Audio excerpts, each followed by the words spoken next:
Start with a story you'll only see here on Action 2 News. The owner of the Rodeway Inn in Grand Chute wants his operating license reinstated. As we've reported, the motel had its license revoked after numerous police calls involving drugs, violent assaults, and even prostitution. Our Jason Zimmerman has been following this story. He joins us now live from Grand Chute. You first alerted us to the latest here today at 4 o'clock. Not only did the town board revoke the license, Jason, as you said, the county health department did so a couple of weeks ago, and yet you mentioned the doors are still open. How does that happen?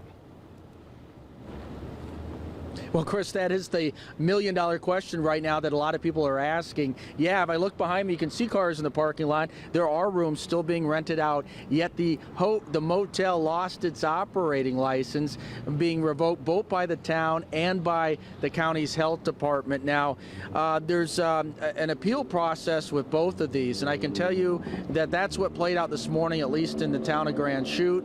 The owner here appealed. He's asking for his license to be reinstated.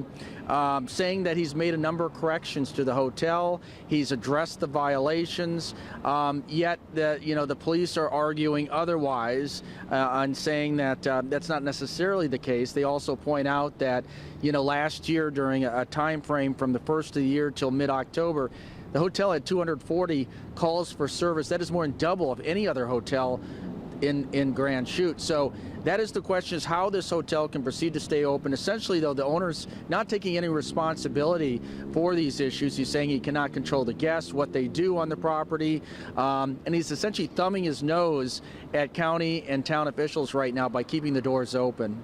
All right, so we see some of the hearing taking place right here. Presumably that's the owner. We saw police there. County people are probably involved in this. What recourse, Jason, does the police have, the town board, the county? What recourse do they have to shut this down when, in all intents and purposes, it should be shut down?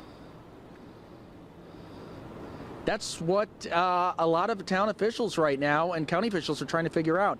They do tell me this is a first. They have never had a hotel or any kind of business that had its license pulled just continue to operate. So a lot of discussion right now what the procedure is going to be moving forward. It's not like they want to just have the police storm in here and shut down the business. They want to let the legal process play out.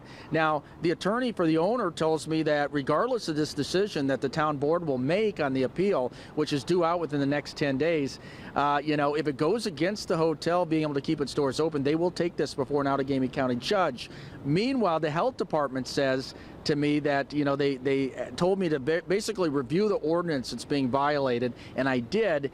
And the ordinance carries a $500 a day fine for staying open and operating a business without a license.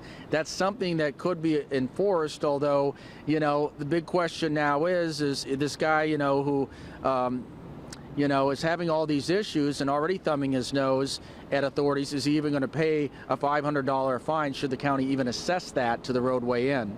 It is a very confusing situation down there when it seemingly should be cut and dry. Jason, thanks so much for that update.